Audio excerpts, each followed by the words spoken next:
Ladies and gentlemen, and children from all ages, welcome to the matchup of the millennium. In this corner, digging through your garbage, amazing stories. And in the opposing corner, snooping around your basement, are you afraid of the dark?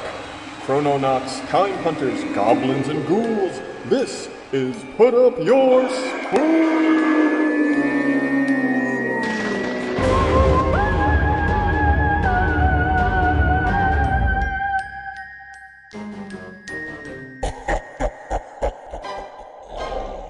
This week's theme, Neighbors. I will say, Jeff, that I completely forgot the theme of this week's episode until I sat down to watch your episode, and the guy said, Neighbors are always strange. Those are the rules. This one goes out to our good friend Danny Seckel of 16 in Bag fame. Well, he joined us on a few episodes, if you'll remember. Thanks, Danny. And enjoy your new house. So I did an episode of Amazing Stories called Such Interesting Neighbors. And this is a story about the Lewis family. And the Lewis family has just moved into a new housing development. Al is a big, doofy dad type, and he gets spooked by his son Randy, who walks in with a huge dead rattlesnake on a stick.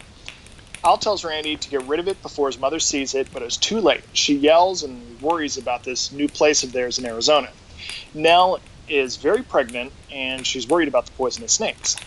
That night, as they watch TV, Randy fixes the remote, providing his sort of little genius credentials, and the water in the house starts vibrating. There's an earthquake, coyotes start howling.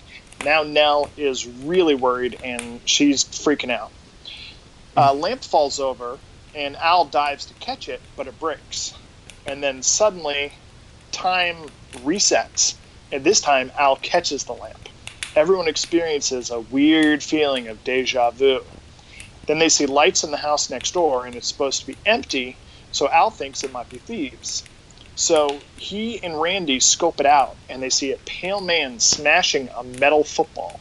They decide to come back in the morning. The next morning, Randy is wearing a cyber helmet and spying on the neighbors, who are all sitting in their own backyard. Come see our new neighbors, zombioids from Dudley Drive. Man, are they ever bizarro. The Lewises go meet the neighbors, Ted Hellenbeck and their son Brad. They are all pale and pretty, and Ted Hellenbeck has price tags dangling from his clothes, and he speaks in a weird, stilted manner. Hi, Al. My name is Ted Hellenbeck. This is my wife, Anne. This little tyke is my son, Brad Hellenbeck. He's a real chip off the old block. Glad to know you. While they're all out talking, Randy sneaks into their dumpster and takes out a bunch of wrecked electronic parts. So he reassembles the metal football in his room and turns it on. A blue flame burns through the wall, and a floating orb of light enters the football. He fucks off to go get some yucky meatloaf. Before they can eat, a bunch of red orbs start burning through the walls. And Ted Hellenbeck, their neighbor, runs over and warns them to stay away from the orbs because they're heat seekers. And the first heat seeker flies into their TV and blows it up. The next one comes out, and Nell grabs a toaster, and she catches it, and then she chucks the toaster explodes. Third one flies after their son, Randy. He opens the oven, and it flies into the meatloaf and explodes it all over everyone. Win-win. The final heat seeker appears inside Al's chest. He runs screaming into the bathroom as his clothes start to burn, and there's a heat lamp, and he turns it on, but it's not working in time. So he plugs in a hairdryer, and he's like, come on, and as the hairdryer warms up, it sucks the heat seeker out of him just in time.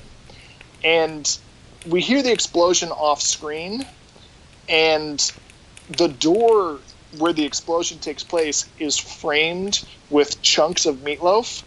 And I gotta say, this scene was like legit horrifying. I thought it was really well shot, well acted, really frightening. Even just the part where the glowing orb was inside him, burning out his clothes. I mean, I don't understand how he survived that. I think it was like right at the edge of his chest, because they. It looks like some of them like fly into the house, and some of them just kind of pop into existence. And I think this one just kind of popped into existence in his chest, or like I don't know. It was weird. So anyway, Al's pissed. He wants answers, and so the weird neighbors, the Hellenbecks, confess that they are from 400 years in the future, where they live in a perfect society. They wanted to have natural birth and a natural son the old-fashioned way. And so their son Brad is not a purified kid, which made them criminals, which is why they had to grab the metal football and flee to our time. Just then, the water in a dish starts to vibrate, which alerts them that there's a new time traveler. They go to the door, and a weird Terminator shows up and disintegrates Al. But there's another time flip, and the second time, Ted disarms the Terminator and disintegrates it. So they thank the Lewises, and they use the metal football to flee to some other time. The end. Yeah, that Terminator was funny. I'm cutting in quotes of that thing for sure. Give that to me. The Terminator looked like a Walmart version of Darth Vader. Yeah. With Cartman cop glasses, like you will respect my authority. The second time I watched it, I did a freeze frame on it, and it really is like literally patterned after Darth Vader, with just like a shorter cropped helmet.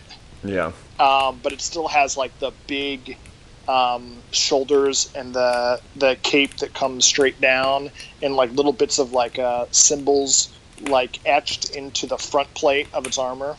Yeah, I thought that was really funny. The main guy really kind of looked like Stephen King. I recognized him, but I couldn't remember what he was from. And the mom was the mom from Honey, I Shrunk the Kids. Ted Hellenbeck, their neighbor, was played by none other than Adam Ant.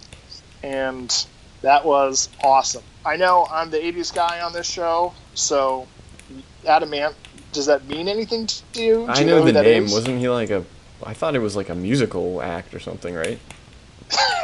Musical act. Was he a comedian? He was a rock star. Right. But when I was looking at his credits, I saw that he's in 2 separate horror movies. One is a vampire comedy called Love Bites that I watched a clip of, and I'm sorely tempted to watch the rest of. And another is a straight-up horror movie called Spellcaster. And, yeah, you sent me the trailer. I think that's one we should try to watch as a group, because that looks awesome. Agreed. So my theory about this episode is that somehow the Hellenbeck's kid and Randy swapped places or something, because he is, like a legitimate super genius. He saw their time travel football once through a window, and then was able to reassemble it. Even though the future dad smashed it with a hammer to smithereens, and it was like blowing up and sparking as he was smashing it. Pretty impressive. This episode had Spielberg written all over it. Like, it was so Spielberg. Yeah, I was like, oh man, I wonder if this is Cuesta Verde before they finished building it. Yeah, it looked like the housing development from Poltergeist. Exactly. And then you had the nuclear family. There was Big Doofy Dad. There was Worried Mom. They had a baby on the way. They had a little genius inventor type son. They had a big shaggy dog. Like, everything was straight down the middle 80s Spielberg. But I mean, that's Amazing Stories. And, right, yeah. It was produced by Spielberg. I think that's one of the reasons I forgot what the theme was, because I was like, it was screaming Poltergeist, and I was like, okay, what, what's happening? Were you surprised when Bobo Vader showed up? Well, at that point, no, because they kept talking about how they were being tracked through time. I'm still so impressed by that heat seeker showing up in the dude's chest. Yeah, that was cool. That was awesome. He should be dead, though. And it was a cool effect too. Where the orbs would like burn their way through stuff and float around. It was really cool. And explode meatloafs. Except Oh, no, it worked. At first I was like, what? You can't put him in the oven. It's not even on. But I forgot that she was cooking meatloaf at the time. So That's they right. figured it out. They covered all their bases. They really did. It was pretty tight.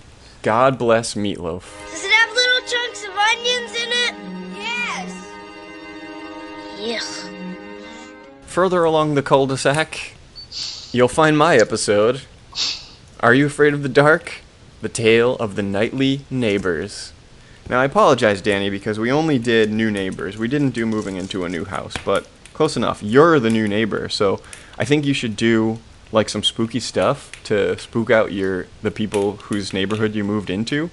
Like wander around only at night and howl. Stare at bowls of water in your backyard. You never get a second chance to make a first spook. So, in my episode, right off the bat, I don't really mention the Midnight Society that often anymore, but I gotta go there this time because my girl Kristen, out of the gate with the fact that things are scarier at night. Why do we always tell scary stories at night? I mean, if they're scary, they should be just as scary during the day, right? No way. Things are always scarier at night. Because of course they are, and anybody who listens to our show will know my pet peeve about daytime horror. Sharp listeners to the podcast, or anyone who knows Ryan, and I realize that the Venn diagram of those two things are basically overlapping. Will know that Ryan's whole philosophy on life comes from the beginning of this episode of Are You Afraid of the Dark? I was laughing so hard when this came up. So then Betty Ann shows up and she's like, it's my turn. And then Eric, the little piece of shit, is like, fuck you, Betty Ann. I hate your stories. They're so trite and predictable. But then my girl Betty Ann agrees that things are scarier in the dark. And then my boy Gary also agrees. He thirds the motion. And then I orgasm. Gorgasm, if you will. Orgasm. So the story begins, and a young boy, Day, clever name there, he's watching Night of the Living Dead. Now, whenever a kid in any of these kids' horror shows or movies is about to encounter the supernatural, they're always watching a movie first that's scary or spooky. His sister Emma spooks him real good, and she says, "You won't catch me dead, wasting away in front of the tube. I'm going to do something with my life." So out the window she notices new neighbors, ding, ding, ding, moving in. And Day rightfully asks, At night? as they're staring out the window, the new neighbors, 3 of them, a mom, a dad, and a son, creepily turn to stare at the kids, and so they hide. The next morning, they accost a delivery guy who is in another episode of Are You Afraid of the Dark, one of my favorites, the shiny red bicycle, which we'll get to eventually, because it's fucking awesome. So the delivery guy tells them, the people, the Bronze from the Ukraine, have a delivery of 2 fridges with instructions to leave them in the driveway if no one answers the door. So he leaves, and the kids notice that the car is in the garage, so they must be home, yet they didn't answer the door, so the kids speculate whether the Bronze are KGB or gypsies. And as they're walking back into their house, their mom belts out and knocks the elderly mailman on his ass, but she can't stop to help. I'm late. Bye. I was really excited by the episode thus far because it opened on sibling rivalry, so it struck hard and fast, getting that across, and then it had the quintessence of the perfect spooky kid show mom, which is running down the driveway, pinwheeling her arms, screaming, "I'm late!" So, and then she was gone. So you have no parental supervision. Right. And I was like, mwah, perfect. Spooky neighbors. That's all you need out of a mom in one of these shows. Spooky neighbors and parental neglect. The mailman is feeling, he kind of awkwardly picks himself up and makes sure his bones are intact. And he's feeling sickly. He tells the kids the new neighbors visited him the other night, and he'll never forget it because that's when he started feeling sick. And he turns away to go on about his business, revealing a huge bandage on his neck Further investigation reveals that the Bronze never leave their house during the day, not even their little kid Lex. And then one night, Emma is taking out the garbage, and Lex, this little weirdo, appears behind her and says, Hello. Can I come in and play? and she's like, nah. So then he leaves. And the mysterious weakness spreads throughout the town, and Emma has a dream one night that Mr. Braun appears in her window on a flying carpet of fog and is just about to drink her blood when she wakes up in a cold sweat, and therefore she knows without a shadow of a doubt that the Brauns are vampires in real life. Absolutely. That was like Salem's Lot style. Yeah. Where the person appears outside the window in fog. And it was also very Are You Afraid of the Dark style, as we've seen in several episodes thus far. But good use of fog juice. Oh, yeah. Chilled fog juice. She runs into Day-Day's room, wakes him up, explains her theory, and he thinks, rightfully, that she is nuts. Then she goes over to a gigantic map on her wall, and she says... And where are they from? Here, Rovno, Ukraine. That's right in the middle of all those places. Romania, Bulgaria, Transylvania... She makes a plan to scope out their basement and prove that the fridges, quote-unquote, were actually coffins. Before she goes, she hangs up garlic all over the place and tells Day-Day not to invite the vampires inside because they can't come in otherwise. She goes next door at night because the Brauns always leave at the same time every night. She snoops around their basement, and the Brauns show up at Day-Day's door. Day-Day invites them in, but then quickly realizes his mistake and uninvites them, slams the door in their pale, pale faces. Then the mom comes in and invites them in for real. They come in, they explain all about the work they do, traveling with paramedics to bring medical techniques back to their home country. It's nice work, but it gets a bit bloody. In the basement, Emma's snooping around a little bit more. She finds a big locked freezer cabinet thing, but she can't open it.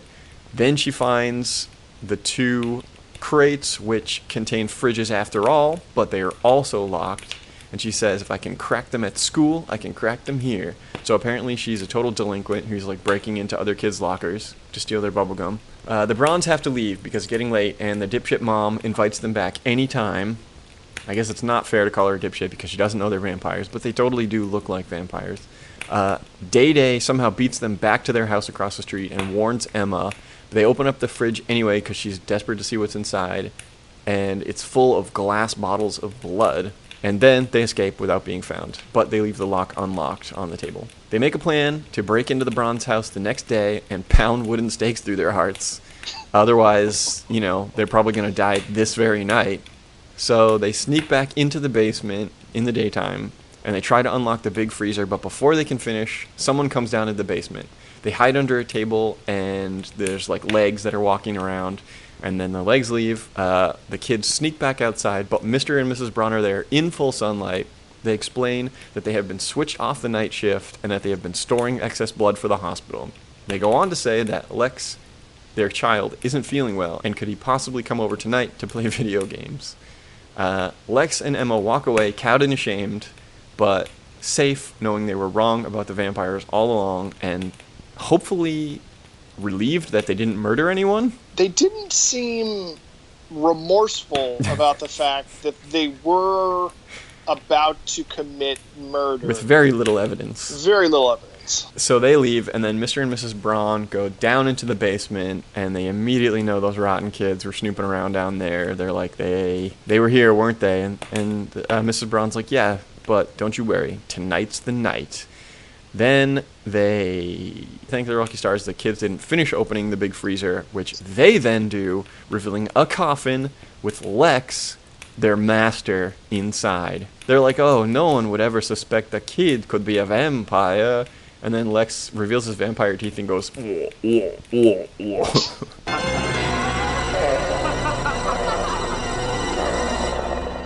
Yeah, the twist is that the creepy parents are the servants. They're the Renfields. Right. And the child is their master.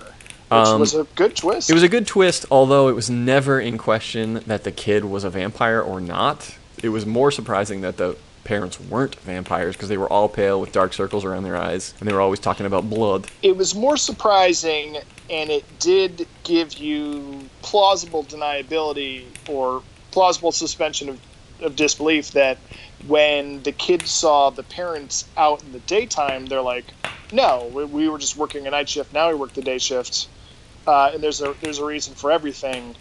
And they did say that their kid was ill before. Yeah. So everything, so the kids were unprepared for what was going to befall them that very night. And they're probably going to take all the garlic down, too, and take off their little crosses. They're doomed.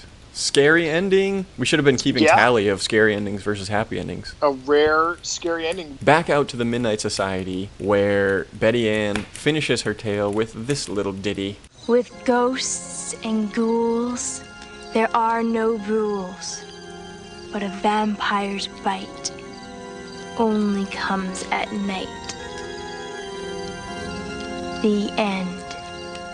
And then the Midnight Society puts out the fire with the blood juice they were given at one point off camera. At some point, they were drinking the master's blood. Yeah, Betty Ann gave them all red liquid, and they were all too afraid to drink it, so they dumped it on the fire. And then the fire became a vampire fire, a vamp fire. Awesome. So Emma was insanely murder hungry. She had one dream, and then she was like, "Stake these motherfuckers! Death to all suckheads!" Yeah, she declared open season on all suckheads for real.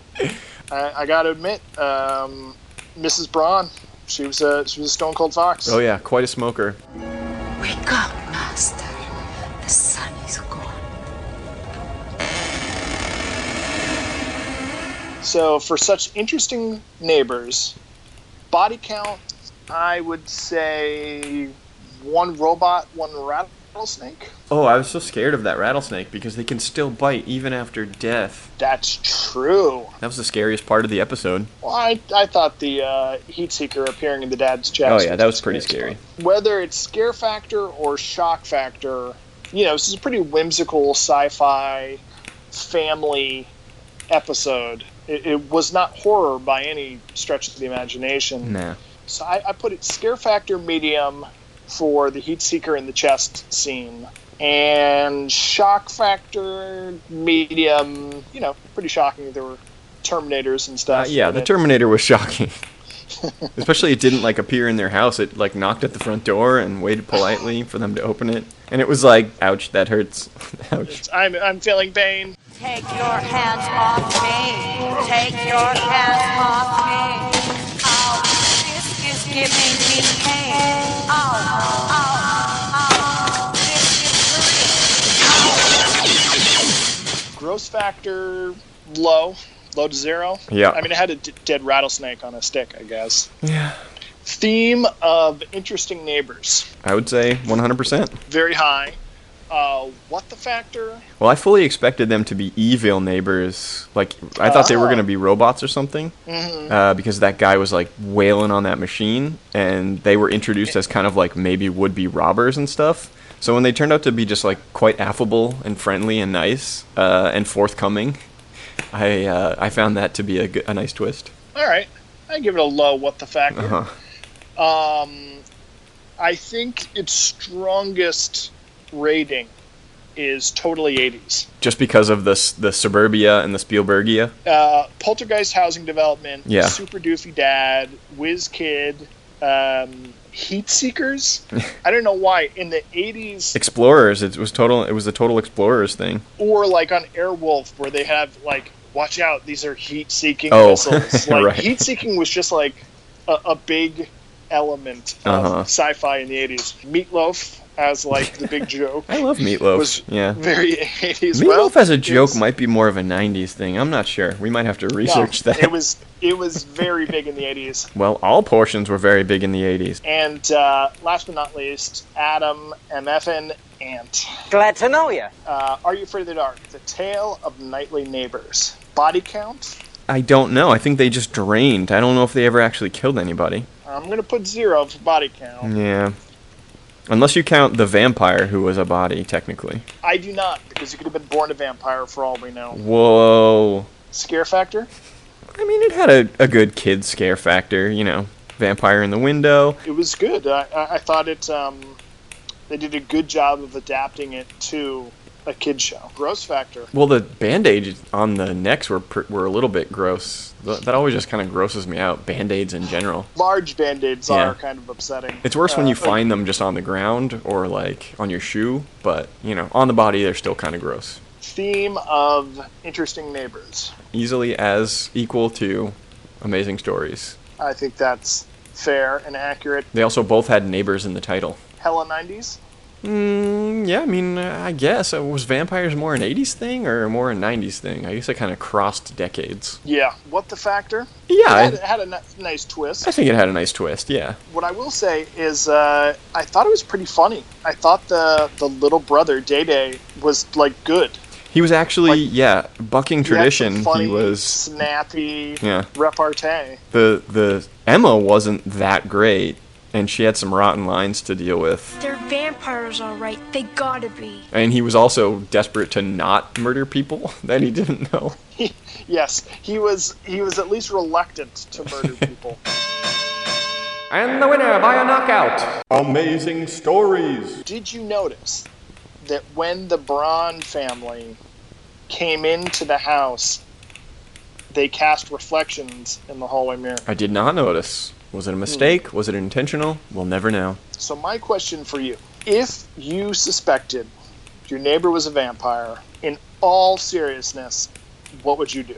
I was actually thinking about this while I watched the episode. Mm-hmm. Rather than going into the belly of the beast at night, which they always do in vampire media, they're always going at night. Although I guess today, in this one, they actually did go in the daytime. So that was smart. That was a smart move. But still, rather than going into their turf, I think I would, without definitive proof, I would fortify my, room or whatever it was, make sure the garlic was there, make sure the crosses were all over the place, make sure I had, protection, as much protection as possible around my vital nerves, and I'd have my steak and my holy water, and then I'd wait for them to come to me.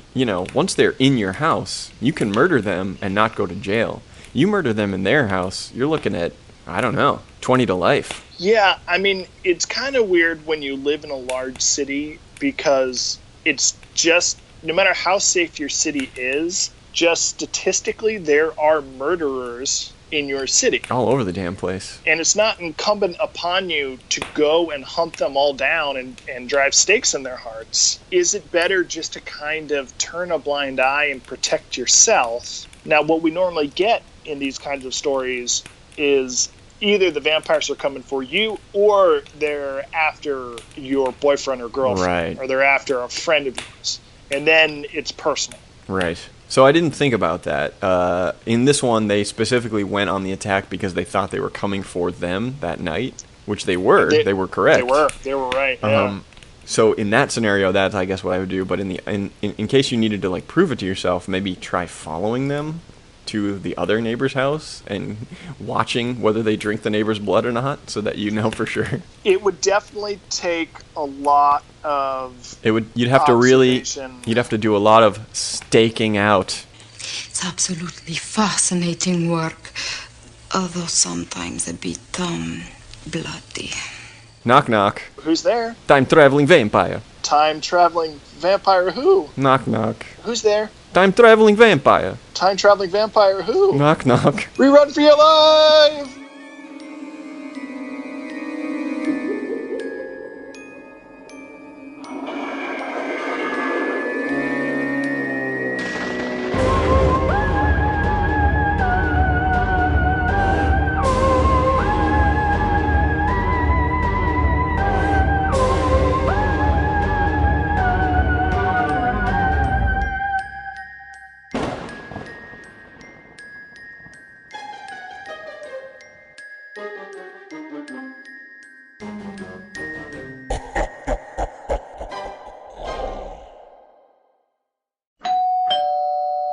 Who's there? Your new neighbor. May I come in? No. May I have a cup of blood? Oh. Oh, then may I have a cup of blood? Of course. Thank you. I'm gonna need that cup back. Oh. Then may I come in and give it to you? No. Oh, damn it.